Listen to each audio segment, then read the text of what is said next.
सुंदर म्हणते. साधू साधू. कसे आहात म्हणते? छान. तुम्ही कशा आहात म्हणते? मस्त मस्त. कसं वाटलं कोकण तुम्हाला? खूप छान, खूप छान, सुंदर आहे एकदम.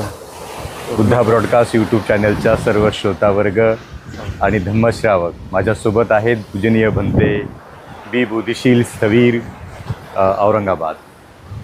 आणि विशेष रूपाने 2026 कोकण धम्म दौरा या निमित्ताने आम्ही पोहोचलो आहोत या सागर किनाऱ्यावरती. आणि विशेष रूपाने बौद्ध धम्माच्या प्रचार प्रसारासाठी प्रत्येक गाव, प्रत्येक बुद्धविहार, प्रत्येक माणूस याला अवगत करण्याचा आम्ही प्रयत्न करत आहोत. पूजनीय भंते पहिल्यांदाच माझ्यासोबत दौऱ्यावरती आले आहेत. आणि बरेच प्रश्न तुम्ही कालपासून म्हणत आहात की बौद्ध धम्म आणि तत्त्वज्ञानाच्या बाबतीमध्ये काय आपल्या मनात कसं चाललंय, काय असं विशेष?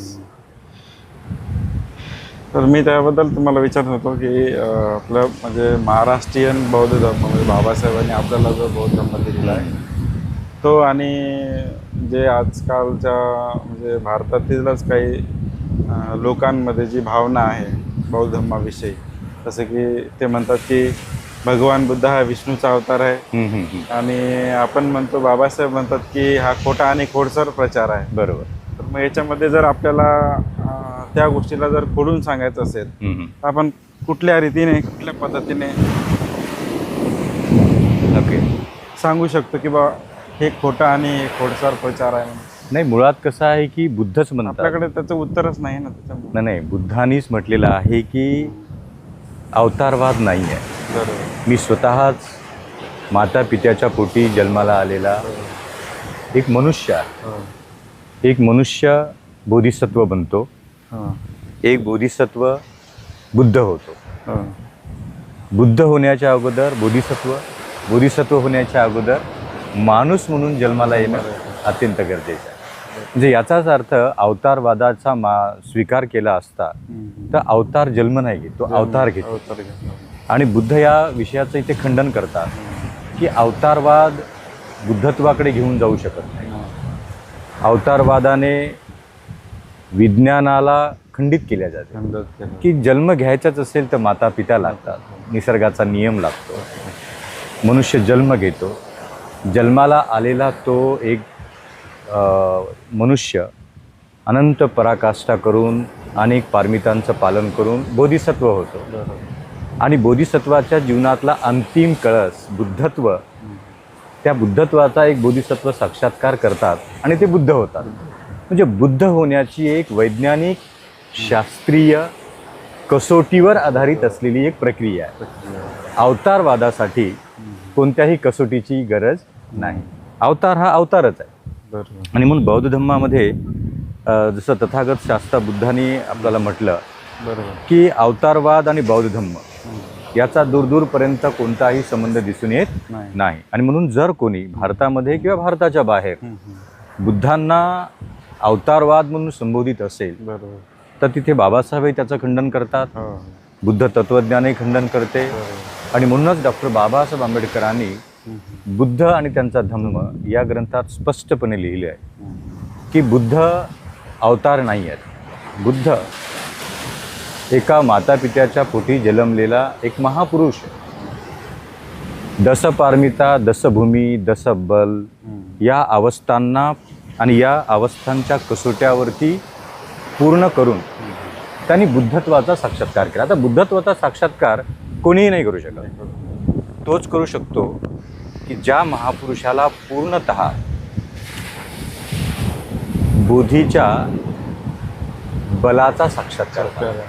ते एक बल आहे, ते एक सामर्थ्य आहे, ती एक ऊर्जा आहे, ती एक अधिष्ठित प्रज्ञेची जागा आहे. आणि ज्या बोधिसत्वाला ती मिळते तो बोधिसत्व बुद्ध होतो. म्हणजे याचाच अर्थ की बुद्ध अवतारवादाच्या पलीकडची अवस्था आहे आणि बुद्ध कधीही अवतारवादाचा स्वीकार करत नाही आहेत. आणि म्हणून बाबासाहेबांनी म्हटलं की बुद्ध हा विष्णूचा अवतार आहे किंवा कोणाचाही अवतार आहे असं जर कोणी म्हणत असेल तर तो खोटा आणि खोडसाळ प्रचार आहे असे आपण जाणून बाबासाहेबांनी 22 प्रतिज्ञेमध्ये जाणीवपूर्वक ते लिहिले गेले.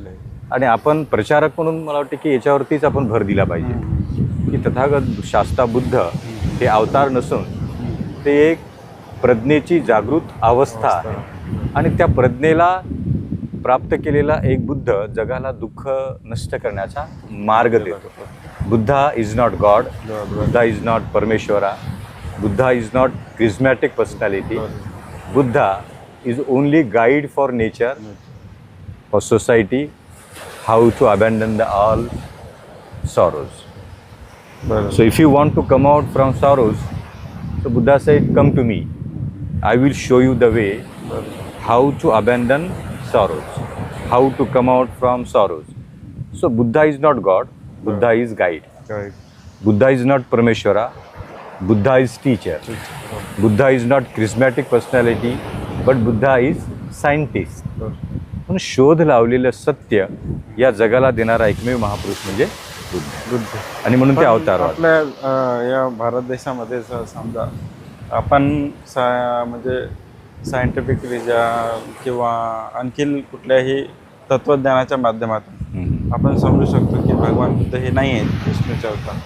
पण आता या भारत देशामध्ये जे काही प्रस्थापित धर्म आहेत, जसं हिंदू असेल, ख्रिश्चन असेल, जे काही वेगवेगळे जे धर्म आहेत, त्यांची ती मानसिकता बनलेली आहे की भगवान बुद्ध म्हणजेच हा एक विष्णूचा अवतार आहे.